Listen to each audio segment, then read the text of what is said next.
ಅಪ್ಪನ ಪೂಜೆ ಮಾಡಿ ಬಿಡೋದ್ರಿ ಆತ. ಲಕ್ಷ್ಮೀ ಪೂಜೆ ಮಾಡಿದ್ರೆ ರೊಕ್ಕ ಬರೋಂಗಿತ್ತು ಅಂದ್ರೆ ಅಮೇರಿಕದವ್ರಿಗೆ ಲಕ್ಷ್ಮಿ ಅಂದ್ರಂತಾನೆ ಯಾರು ಗೊತ್ತಿಲ್ಲ.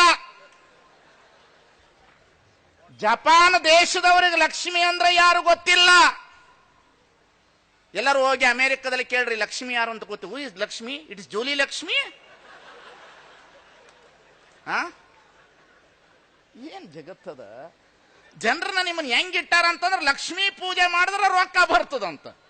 ತಮ್ಮ ಭಾರತ ಕಾಶ್ಮೀರದ ಕನ್ಯಾಕುಮಾರಿ ಇವರು ಲಕ್ಷ್ಮೀ ಪೂಜೆ ಮಾಡಿದ್ರೆ ದರಿದ್ರತನ ಹೋಗ್ಲಿಲ್ಲ. ಜಪಾನ್ ಮತ್ತು ಅಮೆರಿಕ ಬೇರೆ ದೇಶಗಳಲ್ಲಿ ಲಕ್ಷ್ಮಿ ಯಾರು ಅಂತ ಗೊತ್ತಿಲ್ಲ. ದೇಶದಲ್ಲಿ ದುಡಿದ್ರು ನಿಮ್ಮಂತ ಭಾರತ ದೇಶಕ್ಕೆ ಸಾಲ ಕೊಡ್ತಾರೆ. ಮನುಷ್ಯರಿಗೂ ದುಡಿಯೋದನ್ನು ಬಿಟ್ಟು ಪೂಜೆ ಮಾಡೋದು ಕಲಿಸಿರಲ್ಲೋ ಪೂಜಾರಿಗಳ. ಯಾವುದು ದೇಶ ಇದು? ಯಾವುದ್ರಿ ದೇಶ? ಏನು ದೇಶ ಉದ್ಧಾರ ಆಗೋದು ಗುಡಿಯಿಂದನೋ ಮಸೀದಿಯಿಂದನೋ ಮಂದಿರದಿಂದನೋ? ಅದಕ್ಕೆ ಬಸವಣ್ಣ ಬರದ ಎಷ್ಟು ಸುಂದರವಾದ ರಚನೆಯಾದಂತ ವಚನವನ ಬರದ. ಕೃಷಿ ಕೃತ್ಯ ಕಾಯಕ ಮಾಡುವ ಸದ್ಭಕ್ತನ ಪಾದವ ತೋರಿಸಿ ಬದುಕಿಸಯ್ಯ. ಆತನ ತನು ಶುದ್ಧ, ಆತನ ಮನಶುದ್ಧ, ಆತನ ಭಾವ ಶುದ್ಧ, ಆತನ ಮನೆಯಲ್ಲಿ ಹೊಕ್ಕು ಲಿಂಗಾರ್ಚನೆ ಮಾಡಿದ ಗುರುಪಾವನ. ನಾವು ರೈತರನ್ನ ದೇವರನ್ನ ತೊಳೆದು ಹೋಗ್ಲಿ, ರೈತರನ್ನ ಮರ್ತೋ, ಕೆಲಸ ಮರ್ತೋ, ಕಾಯಕ ಮರ್ತೋ, ದಯಮಾಡಿ ನಿಮ್ ಇಲ್ಲಿ ಕುಂತಿರೋ ಬಹಳ ಜನ ಗಂಡಸರಿದ್ರಿ, ಹೆಣ್ಮಕ್ಳು ಕಡಿಮೆ ಇದ್ರಿ. ನಿಮ್ಮ ಹೆಣ್ಮಕ್ಳಿಗೆ ದೇವ್ರು ಖರ್ಚು ಮಾಡೋ ರೊಕ್ಕನ ಪ್ರತಿದಿನ ಪಿಗ್ಮಿ ಹಾಕಕ್ಕೆ ಕೇಳ್ರಿ. ವರ್ಷಕ್ಕೆ 4 ಬಿಲ್ವಾರ ಮಾಡಿಸ್ಕೊಳ್ಬಹುದು. ಎಷ್ಟು ಮಾಡಿಸ್ಕೋಬಹುದು? ಬಂಗಾರ ಮಾಡಿಸ್ಕೋಬಹುದ್ರಿ. ದೇವ್ರು ಕೊಡೋ ರೊಕ್ಕನ ಅವ ಏನ್ ಕೇಳತಾನವ? ಬಾಳೆಹಣ್ಣು ಕೊಟ್ಟಿರೋದು ನಿನಗೆ ತಿನ್ನಾಕ, ಅದನ್ನ ಬಿಡ್ತಾರ, ಬೆಳಗ್ಗೆ ಬಾಳೆಹಣ್ಣು ತಗೊಂಡು ಹೋಗ್ತಾರ. ಗಣಪತಿಗೆ ಬೆಣ್ಣೆ ಸೇವೆ ಮಾಡಿದ್ರೆ ದೇವರು ಸಾಕ್ಷಾತ್ ಒಲಿಯುತ್ತಾನೆ ಅಂತ ತಾಮ್ರಪಾಣಿ ಹೇಳ್ತಾನೆ 12 ಗಂಟೆಗೆ ಜಿಟಿವ್ಯಾಗ. ಯಾರು? ತಾಮ್ರಪಾಣಿ ಅಂತೇಳ 12 ಗಂಟೆಗೆ ಹೇಳ್ತಾನೆ. ಸ್ವಾಮಿ, ಬೆಣ್ಣೆ ಸೇವೆ ಮಾಡಿದ್ರೆ ದೇವರು ಒಲಿತದಂತಂದ್ರೆ ಬೆಣ್ಣೆ ತಗೊಂಡೋಗಿ ಸೇವೆ ಮಾಡೋದು. ನಿಮಗೆ ಇಷ್ಟು ಪಂಚಾಮೃತ ಕೊಡ್ತಾನೆ, ನೀವು ತಿಂದು ತಲೆ ಮೇಲೆ ಹೋಗ್ಕೊಂಡು 3 ಸಲ ತಿರ್ಗಾಡಿ ಹುಚ್ಚರಂಗ. ಕುಡ್ದವ್ರು ತಿರ್ಗಾಡೋದಿಲ್ಲ, ಅದಕ್ಕಿಂತ ತಿರ್ಗಾಡ್ತಾರೆ ಇವು. ಕುಡ್ದವ್ನ ರೌಂಡ್ ಹೊಡಿಯಲ್ರಿ, ಅದಕ್ಕಿಂತ ಹೆಚ್ಚು ಹೊಡಿತಾ ಇರ್ತಾರೆ ಇವು. 3 ರೌಂಡ್ 4 ರೌಂಡ್ ಹೊಡೆದು ಅವ್ನು ಕೊಡೋ ತೀರ್ಥ ತಗೊಂಡು ಬೆಣ್ಣೆ ಕೊಟ್ಟು ಬರ್ತಾರೆ. ಬೆಣ್ಣೆ ಕಾಯಿಸಿ ಮಕ್ಕಳಿಗೆ ಹೋಳಿಗೆ ಮೇಲೆ ಹಾಕಿ ಅವು ಚೆನ್ನಾಗಿ ಬದುಕ್ತಾರ. ನೀವು ನೀರು ತಗೊಂಡು ಬಂದು ಕುಂತೀರಿ ಈ ಜಗತ್ತಿನಾಗ. ಏನು ಮಾಡ್ಬೇಕು ನಿಮಗ? ಬೆಣ್ಣೆ ತಿನ್ರಿ ಅಂದ್ರೆ ಬೆಣ್ಣೆ ತಗೊಂಡೋಗಿ ಕೊಡ್ತೀರಿ, ಬಾಳೆಹಣ್ಣು ತಿನ್ರಿ ಅಂತ ಕೊಟ್ರೆ ಬಾಳೆಹಣ್ಣು ಕೊಡ್ತೀರಿ. ಹೆಂಗ ನಿಮ್ಮನ್ನು ಚಿಂತನೆ? ನಾನು ಹಿಂಗ್ ಮಾತಾಡ್ತಿದ್ದೀನಲ್ಲ, ನಾನು ಸ್ವಾಮಿ ಅಲ್ಲ ನಿಮ್ಮ ಪಾಲಿಗೆ. ನಾನು ಹೆಂಗಿರ್ಬೇಕು ಗೊತ್ತೇನು? ಸ್ವಾಮಿಗಳಾದವ್ರು ಹೆಂಗಿರ್ಬೇಕೇನೋ? ಸ್ವಾಮಿಗಳಾದವ್ರು ಹೆಂಗ ಆಶೀರ್ವಾಚನೆ ಮಾಡ್ಬೇಕೇನು ಗೊತ್ತೇನು? ತಿಳಿದವರು ತಿಳಿಯಲಾರದವರಿಗೆ ತಿಳಿಯದಂತೆ ಉಪದೇಶ ಮಾಡುವುದೇ ಆಶೀರ್ವಚನ.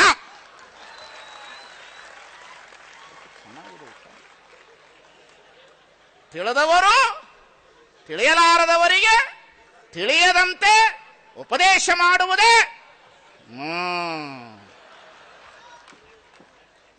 ನಾವ್ ಹಿಂಗಂದ್ಬಿಟ್ರೆ ನೀವು ಹಿಂಗ ಉದ್ಧಾರ ಆಗ್ತಿರಂತೆ. ಹಿಂಗ ಉದ್ಧಾರ ಆಗೋದಿತ್ತು ಅಂದ್ರೆ ಈ ಜಗತ್ನಾಗ ಎದಕ್ಕೆ ಸ್ವಾಮಿ? ಎಲ್ಲರೂ ಹಿಂಗ್ ಹೋಗಿತ್ತು, ಎಲ್ಲ ಸ್ವಾಮಿಗಳು ಹೋಗಿ ಅಲ್ಲಿ ನಿಂತ್ಕೊಂಡ್ಬಿಡ್ಲಿ. ಎಲ್ಲಿ? ಚೆನ್ನೈನಲ್ಲಿ. ಹಿಂಗಂದ್ಬಿಡ್ಲಿ, ನೀರು ಬತ್ತು ಬಿಡ್ಲಿ ಅಂತ. ಬತ್ತು ಬಿಡ್ಲಿ ಸ್ವಾಮಿ, ಹಿಂಗಂದು ಬಿಡ್ಲಲ್ಲ ಎಲ್ಲಾರು. ಪರದಾಡಕತ್ತಾರ. ಏನ್ ಈ ಜಗತ್ತಿನಲ್ಲಿ ಎಂತೆಂತ ಮೋಸಗಾರರು ಹುಟ್ಟಾರ ಅಂದ್ರ ಹೇಳಬಾರ್ದು. ಮಾತನಾಡೋದಿಲ್ಲ, ಹೆಚ್ಚು ಮಾತಾಡೋರ್ ಮುಂದೆ ಮೈ ಕೊಡಬಾರ್ದಂತೆ, ಎಮ್ಮೆಯನ್ನ ನೀರಿನಲ್ಲಿ ಬಿಡಬಾರ್ದಂತೆ, ಹೆಣ್ಣು ಮಕ್ಕಳನ್ನ ಸೀರೆ ಅಂಗಡಿಯಾಗ ಬಿಡಬಾರ್ದಂತೆ. ಹೆಚ್ಚು ಹೊತ್ತು ನಾ ಮಾತಾಡಕ್ ಹೋಗೋದಿಲ್ಲ. ನಿಮಗೆ ತಮಾಷೆ ಒಳಗಡೆ ಚಿಂತನೆ ಹೇಳ್ತಾ ಇದ್ದೇನೆ. ಯಾಕಂದ್ರೆ ಬೆಳಗಿನಿಂದನೂ ನೀವು ಕೂತಿರ್ತೀರಿ, ನಿಮ್ಮ ಮನಸ್ಸಿಗೆ ಒಂದಿಷ್ಟು ನನ್ನ ಹಾಸ್ಯದೊಳಗಡೆ ನಿಮಗೆ ಚಿಂತನೆ ಇದೆ. ನನ್ನ ಹಾಸ್ಯದ ಮಾತಿನಲ್ಲಿ ನಿಮಗೆ ಜವಾಬ್ದಾರಿಯಾದಂತಹ ಬದುಕನ್ನು ಕಟ್ಟಲಿಕ್ಕೆ ಅವಕಾಶ ಇದೆ. ಎದ್ದೇಳಬೇಕು ನೀವೆಲ್ಲರೂ. ಎದ್ದೇಳಬೇಕು, ಚೆನ್ನಾಗಿ ಎದ್ದೇಳಬೇಕು. ಕೊಲ್ಲೂರು ಮೂಕಾಂಬಿಕೆಗೆ ಸೀರೆ ಉಡಿಸಿದ್ರೆ ದೇವರು ತೃಪ್ತಿ ಆಗ್ತಾಳಂತೆ. ಇನ್ನು ಕೇಳಿದ್ರೆ ಊರೊಳಗೆ ಗೌಡ್ರು ದ್ಯಾಮವನ್ ದುರ್ಗವನ್ ಜಾತ್ರೆ ಮಾಡ್ತಾರೆ, ಗೊತ್ತೇ ನಿಮಗ? ಏನ್ರಿ ಶಿವನಗೌಡ್ರೆ, ದ್ಯಾಮವನಿಗೆ ಜಾತ್ರೆ ಟೈಮ್ನಲ್ಲಿ ದೇವ್ರಿಗೆ ತಾಲಿ ಕಟ್ಟವ್ರು ಯಾರು ಗೊತ್ತೇನ? ಯಾರು ಕಟ್ತಾರ? ಪೂಜಾರಿ ಕಟ್ಟಲ್ಲ, ಊರ್ ಗೌಡ ಕಟ್ತಾನ. ಏನ್ರಪ್ಪಳ ದ್ಯಾಮವ್ನ ಊರ್ ಗೌಡ ತಾಲಿ ಕಟ್ತಾನಂದ್ರೆ ಗೌಡ್ರ ಏನ್ರು ದ್ಯಾಮವ್ ಆದ್ಲಲ್ರಿ ಜಗತ್ನಾಗ.